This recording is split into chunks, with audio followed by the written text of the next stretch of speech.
კრიტიკული პოსტების ავტორებს ყველას შესაძლოა ემუქრებოდეს ციხი ან ადმინისტრაციული სახდელი.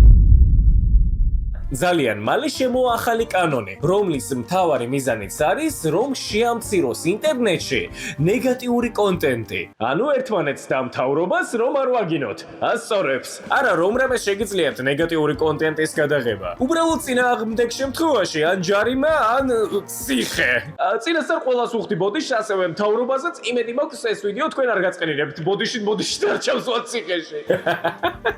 არა, ისე წარმომიდგენია. საკანში შეყავხარ და პატიმარი გეკითხება თუ რის გამო ჩაგსვესო რა.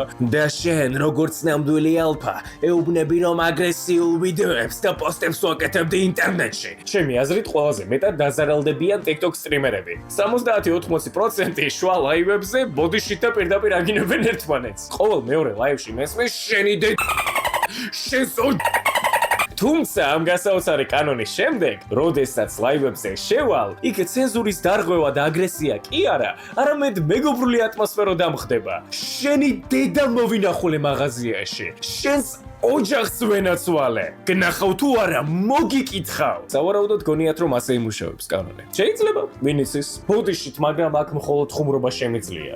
კრიტიკა რომ დავიწყო მაგ კანონის და უშუალოდ იმ ხალხის, რომლებმაც შემოიტანეს ეს კანონი, შეიძლება ციხეში ჩამსვან, ისე დროს ცხოვრობ. მოდით რბილ ფორმაში ვიტყვი. მე არ მომწონს ეს კანონი და არ მინდა რომ სიტყვის თავისუფლება შეიზღუდოს ინტერნეტში. ბოდიშით, მაგრამ ნელა-ნელა ჩრდილოეთ კორეის გზისკენ მივდივარ. რაც ჩემი აზრით არ არის სწორი. ისევლე ბოდიშს უხდი ყველა იმ ადამიანს, ვისაც არ ესიამოვნა ჩემი ვიდეო. ასევე მთავრობიდან თუ ვინმე უყურებს ამ ვიდეოს, თქვენს ბოდიშს გიხდით. გთხოვთ ციხეში არ ჩამსვათ, გთხოვთ ჯარიმა არ დამიწეროთ. ახლა მაგარია რომ ამის თქმა მიწევს ვიდეოში. ხალხო, დაწერეთ კომენტარებში თუ რას ფიქრობთ ამ ყველაფრის შესახებ. საინტერესო იქნება მაგ ყველაფრის წაკითხვა. ოღონდ ცენზურა არ დაარღვიოთ, ეგ არ შეიძლება. იმიტომ რომ შეიძლება ციხეში ჩაგსვან.